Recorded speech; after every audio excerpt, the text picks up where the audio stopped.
Hey everyone, what's going on? My name is Ryan. Thank you guys for clicking on this video. Today I'll be talking about a thriller action film called The Amateur. If you're new to the channel, definitely hit the subscribe button and do all kinds of reviews on this channel. Give the video a like and comment below your thoughts on The Amateur.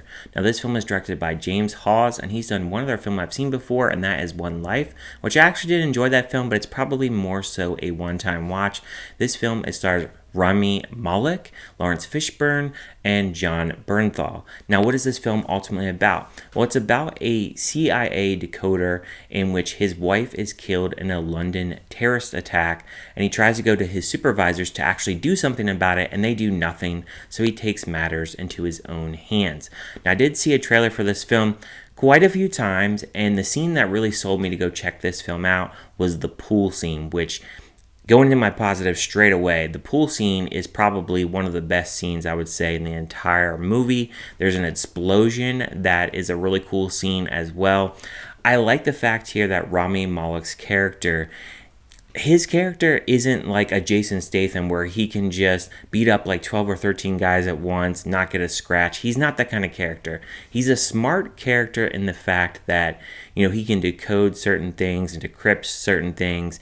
That kind of thing I like about his character, but at the same time, he can't shoot a gun. And in the beginning of this film, when he finds out certain things about the CIA and his supervisors, and he brings this to the table and kind of blackmails them, he wants to get this special training.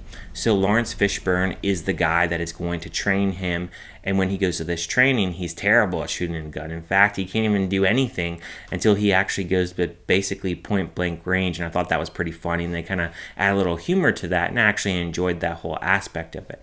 This film really follows him going from country to country. He has this passport. He pretty much abandons Laurence Fishburne because he's like, man, I got to get going. I got to do this training, and I'm just done with it. So he goes across several different countries trying to track down all these guys. He has this other person that sent him certain files that did reveal certain secrets about the CIA supervisors and a few other things as well. So you have that kind of thing going on. From an action standpoint, this film, it's kind of slow. The pool scene, like I mentioned in the trailer, that happens about 80 minutes into the film. And so the action is very sporadic throughout this film. I also thought that Rami Malek's character, even though I did praise his character to a certain point, his character is also kind of all over the place because on one hand, they make him a smart guy. A scene that makes him feel very stupid and not like his character is there's a scene where he's trying to break into a door and he's got all these different tools. He's watching a YouTube video to kind of show how to do it. The YouTube that he's watching from his phone, it's really loud. Someone's coming up the stairs while he's trying to pick this lock, and I was like, man, this guy, the way that they wrote this character, it seems kind of all over the place. And then certain decisions, especially with him not knowing how to fire a gun and then certain things that he gets himself into, I was like, this character, I'm just not really loving this character. I think there is a centralized idea in which that I like about the character, but just how his character was kind of all over the place, I didn't really like that. This film really kind of follows a centralized point where it feels kind of generic. It feels very Netflix-ish. You've seen these kind of, espionage, spy thriller kind of films probably several times in which a lot of the formula, you've seen that several times. And I think this film, it kind of has that. It tries to change certain things up about it, but you have this guy traveling to several different countries, but you see so many different times. You have people that are being corrupt here. We've seen that several different times. So it's not really anything fresh in the genre, but I think when I was going back to thinking of another spy film that came out earlier this year, Black Bag, which didn't really have any action at all, was in certain centralized points where there was a lot of heavy dialogue. This film has quite a bit of heavy dialogue at certain points, but I think that it balances a little bit more. I think, though, it will depend because the fact that it is 2 hours, I do think for some it could be a little bit slow. The supporting cast that is around Rami Malek, I don't think they're all that great. They don't really help the film or really elevate the film all that much. And then the person that he's talking to that gives him these certain files in the beginning of the movie, I don't really think they really add a whole lot to that as well. And also, Rami Malek's character is kind of selfish in a way.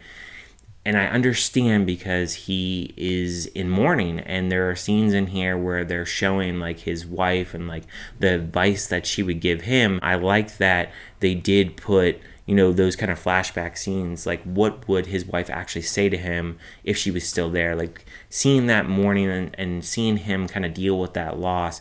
I like that kind of whole aspect that they kind of threw into the film. But at the same time, there are certain points in this film where he isn't really a strong lead, and I think that really hurts the film as well, because this film feels very unbalanced. The reason why it's unbalanced is because on one end it's formulaic. It has a lot of things that you would see in like a spy thriller film, but then you have this lead that is uncoordinated. You know, he's not gunning down anybody, he's not beating anybody up.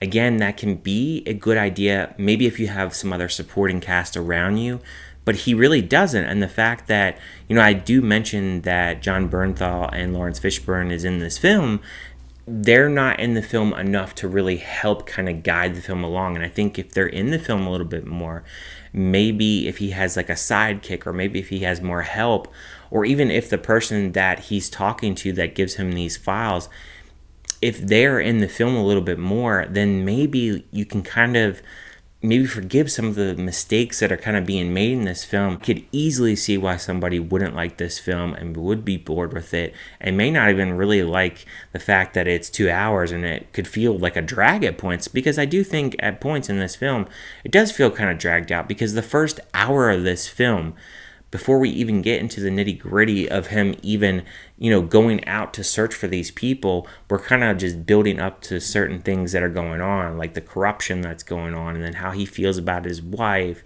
and then other factors that are going into this film, and the training that is honestly kind of half-assed and not really all that great, and just kind of, you know, skimmed over really quick. And then Laurence Fishburne kind of going after him in certain parts of this film and then just kind of disappearing from the film altogether.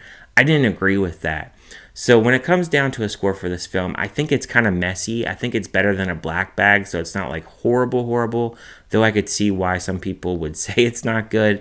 But I think there are certain things in this film where I can appreciate certain things about it. But I will say also, too, I forgot to mention this as well, from a filmmaking aspect, I think there are certain times where it's shot rather well. There's some other scenes, though, that I noticed shaky cam, not only within the action, but also just like on steady dialogue scenes, like when they're just speaking dialogue that's not like overly shaky, but just it's not steady cam, and I definitely noticed that within the film as well. But when it comes down to it for a score for me, I would give it a 2.5 out of 5. Maybe I'm going a little bit generous with it, but for me, it's a one-time watch. And I look back and I look at a film like Black Bag and how much I hated that, and that was a 1 out of 5, and that just bored me to tears. This wasn't necessarily boring to me, though it could have used a lot more sprucing up to be a better film, and that's why I just say 2.5 out of 5. It's probably a film that I'll never watch again. It isn't a film that's rewatchable in the slightest, and again, our lead here, it just isn't strong enough to where I want to go back and like revisit this film time and time again. So that's why I give it a 2.5 out of 5. But what did you guys think about The Amateur? Did you like it? Did you hate it? Did you just think it was kind of meh? Leave any and all comments down below. Thank you guys for watching, and I will see you guys next time.